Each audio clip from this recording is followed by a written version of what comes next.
Welcome back to the channel. Sorry this video wasn't out at the start of the month. I was busy.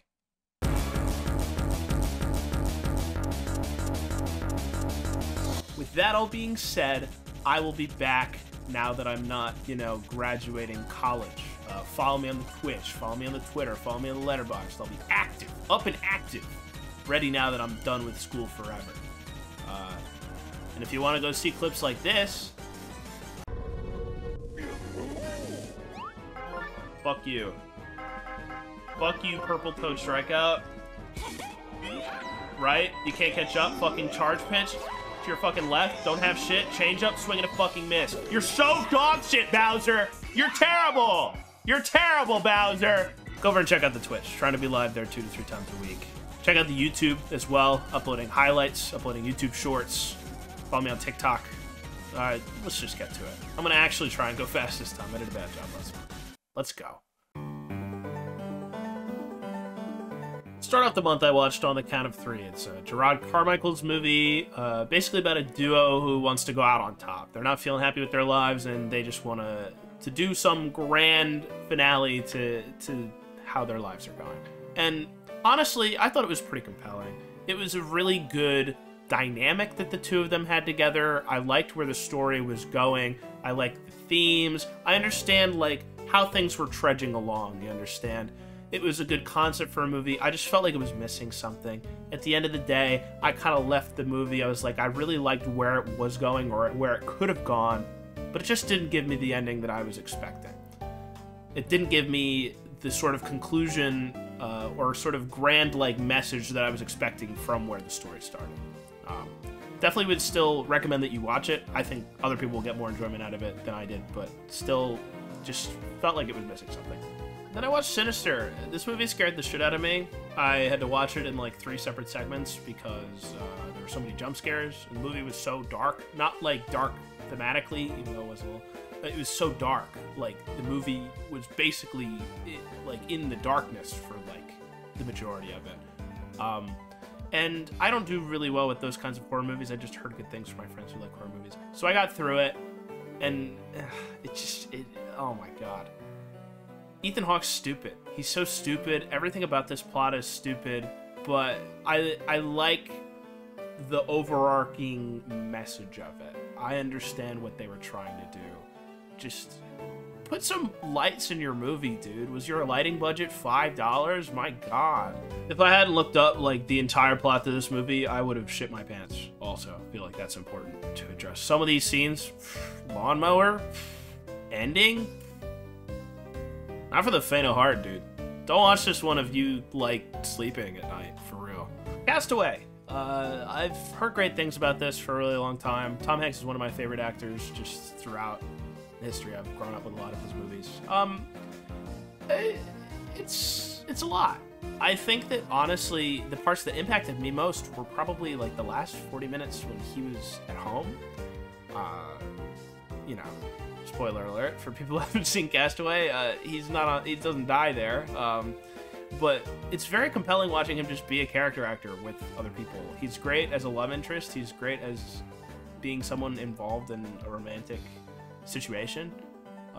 And I think that despite how strong he is on his own, I thought that it kind of dragged a little bit. Obviously, it's kind of the point. They want him to feel isolated and feel like he's been there forever, but it's a long movie, and those kind of last 40 minutes really are what put me through it.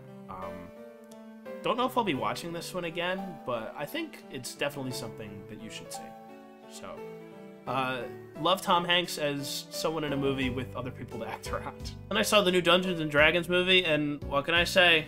Like the entire world, I was surprised that it wasn't complete dog shit. But it was generic, and that's the main thing that I took away from this, was that you are able to make something that is unique like this. It still comes from an existing IP. It's gonna pull from a lot of existing movies, Guardians of the Galaxy, Avengers, all these kinds of buddy group movies are very common these days. It's a common blockbuster. So you have to do something unique. I thought the humor and the dialogue were pretty interesting, made me laugh at a good amount of points. Action sequences weren't terrible, they're decent, but once you got towards the end, things really just started to fall apart. I thought it ended a couple different times. A lot of cliches thrown in. And, you know, I'm glad they were able to do something that wasn't completely just lifeless with the source material, but if they make another one of these, I'd like to see something that has a bit more originality to it. It's nothing I haven't seen before, nothing that you've probably seen before if you've been to the movies in the past 3 years. Chicago. What can I say, guys? I'm a theater kid at heart. This is one of the first musical movies that I had ever watched. I watched it a year ago on a plane, and it was like 4 a.m. I was on a red eye back home from California, and it just like woke me up, dude. It was so full of life. It's got fantastic visuals, fantastic choreography. The dude who directed this also did all the choreo in this, and it's just so interesting. It's so cool the way that they use the expanded reach of a movie to expand upon these classic songs and numbers that, you know, are already so iconic and make them just larger than life on the screen, more than what's possible on the stage. If you don't like musicals, just give this movie a shot. I mean it. You might not like it because you already don't like musicals, but I think if you're willing to look into the genre, this is one that has a pretty interesting plot. It's got a lot of interesting musical numbers that are visually appealing outside of the songs themselves. And it's just so worthwhile. It's won Oscars. It was fantastic. I think it earned every single award that it got. Lovely movie. 100% worth your time. Then I watched Dumbo. Disney video's on the way, guys. Not going to talk a lot about Dumbo, but what I will say is this time I watched it with my Twitch subs. If you want to subscribe on Twitch, we do movie nights every so often in the Discord, which will be on my Twitch if you want to join that. And I liked it better than I did last time. I was pretty harsh on it the first time that I watched it, and the second time around, a lot of the highlights showed through. So, would have said a lot more negative things about it, but I was feeling generous when I watched this, and I like that little elephant. He's cute, man. I like him. Then I watched A Good Person in theaters, the new Zach Braff movie starring Florence Pugh, Morgan Freeman. It's about dealing with grief, about dealing with the loss of a family member, and trying to readjust to your society after such a tragic loss. Addiction, abuse comes into play with this. And I don't know, maybe it's just the way everything is written, and the way everything is presented when you put all the story elements together.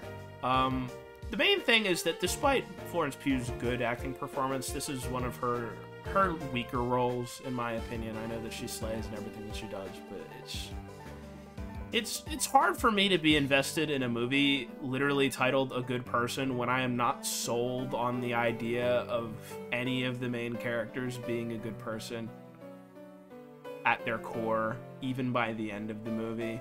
There's a lot of core details in this story that are withheld from other characters. For the purposes of story, I don't know, for the purpose of their own selfishness, who's to say? Not sure if I'm supposed to judge their character based on that, but regardless, it kind of hampered my enjoyment of it. It kind of dragged along to like the very end. Climax was very weird. I don't know. It all culminated in a response of I was like, that was it? That's what we're doing with this story? I don't know. Was expecting a lot more from this and was a bit disappointed. I watched Pirates of the Caribbean at World's End. I watched one of these last month. It's basically the same movie. It's a little longer. They bring back some of the older characters, kind of culminate everything into this large finale. It's really long. That's the main thing that I've taken away from all of these movies, is that some epics in fantasy should not be 3 hours long. They do not need to be. Keira Knightley and the rest of the main cast are great as usual, but it's, again, like, would I have been changed any less had I not seen these movies? Might be worth skipping. Renfield, Nicholas Hoult, Nicolas Cage absolutely carry the shit out of this movie. It has great dialogue, some actual pretty cool action sequences. The, like, blood and guts in this movie are so, like, icky. It's like, ew, you know? It's interesting that they decided to go very violent with this sort of Dracula story. And I know the kind of underlying themes of this movie are about, like, the weight of having other people rely on you and what you owe to other people and what you owe to yourself, which I think is great. And I think that especially Nicholas Hoult gets across those feelings very well. But I think the main problem in the movie lies with, unfortunately, Awkwafina, who I do not think this is a hot take at all. I don't really like her acting, especially in this movie. Outside of some funny moments that she has, she's very dry. She doesn't really nail the emotional moments that the other characters do. And kind of sucks some of the life out of a movie that really could have been so much more had there been a better female lead. Sorry, Aquafina. That same day in theaters, I watched Sweetwater. It was about one of the first black basketball players to break the color barrier, and this movie is mostly about the white people who helped him break the color barrier. Wow, so cool. It's 2 hours long. Oh my god, he's only in it for like 40 minutes. That's so cool. We should talk about all the white people and what their problems were having to deal with racial segregation. Wow, wouldn't it be so cool if we showed how hard, you know, Sweetwater suffered? Or maybe any of his backstory? Wouldn't that be so cool if we found out about that? God, this movie sucked. I fucking hated it, man. I mean this genuinely. It may be the worst thing that I see this year. And I will hold to that. Beetlejuice. Did you know that Alec Baldwin, Gina Davis, Winona Ryder, Catherine O'Hara, the principal from Ferris Bueller, do you know any of them were in this movie? All I knew is Michael Keaton was in it. This movie's hilarious. It's so much fun. Tim Burton's style fits so perfectly for this, like, jaunty, like, all-over-the-place story. The set pieces are really interesting. The songs are fun. The characters are vibrant. Michael Keaton is acting his ass off. He played Batman the next year. The next year he played Batman, and he's like this fucking goofy guy in this movie. Oh my god. What a delight. I think this will get even better on rewatches. It's so fun. I needed a fun movie after these two. I just really haven't seen a lot of fun ones this month. This was awesome. Then I watched Air. Again, I think to many people's surprise, great movie. I'm a big Ben Affleck and Matt Damon fan. Love Good Will Hunting. Love a lot of the projects that they've been in. I think that they're great as comedic actors. I wish that we got to see them more as comedic actors, and hopefully this will lead the way for them to do that. You guys know I'm a Jason Bateman fan. I thought the story was interesting. I love basketball, so I already kind of knew what happened, but everybody does a good job. I think that writing's very sleek. It's, you know, they get the story right. I like the way that they frame this whole situation as if it's out of Michael Jordan's control, even though it really is all about Michael Jordan. And yeah, great watch. If it's still in theaters when you guys are seeing this, go see it. It's definitely going to be worth watching on streaming services at least. Contrary to Sweetwater, this is maybe my favorite movie that I've seen this year so far. Caddyshack, the dad movie of all time. Your dad loves this movie. I know he does. I wanted to watch it because my sister watched it and said, why does dad like this movie? This is really weird. I watched it and I thought it was funnier than she did, but I also think that it was really weird. I think there are parts of this that are hilarious. I think that Rodney Dangerfield and Bill Murray are pretty good. They do a great job. Everyone else is just like fine. There's a lot of parts in this movie that don't make any sense. I have no idea why they are not playing golf the entire movie. I feel like that is kind of the point of it. But I mean, if you want a little glimpse into maybe what your dad saw in the theater, you should watch this one.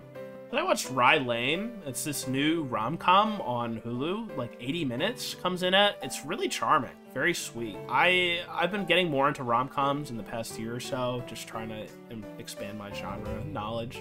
And this one's really good. It's about these two British people who meet at an art gallery. They both have toxic exes, and they bond over their shared trauma. And chaos ensues, as per usual.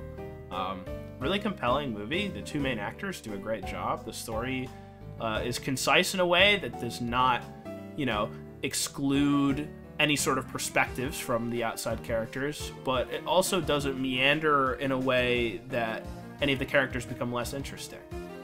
Their relationship builds very quickly, and, you know, it's worth your time. It doesn't beat around the bush. I know there are a lot of rom-coms in this similar vein that are 2 hours long, and I think they don't need to be, but this one gets in and it gets out, and it's very compelling overall. I'm happy I watched it.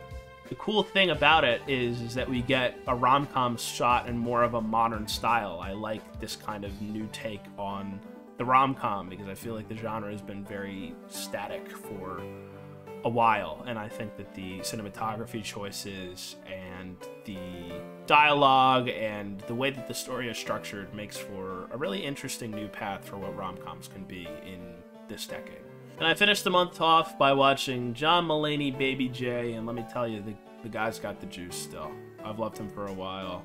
Wasn't expecting anything different from this. Made me laugh. Give it a watch. Hey. Hey. That's what I watched this month. List right here. Like, follow, subscribe, comment, do all that fun stuff. Keep up with me. I'm going to be around a lot more often now that everything with school is done. I'm into a stable schedule. And hopefully I'll see you guys around. Hopefully you'll be watching a lot more movies this month. I'll tell you right now, first 10 days, really not abiding by that. But we'll get there. And hey, just remember, I'll be watching movies.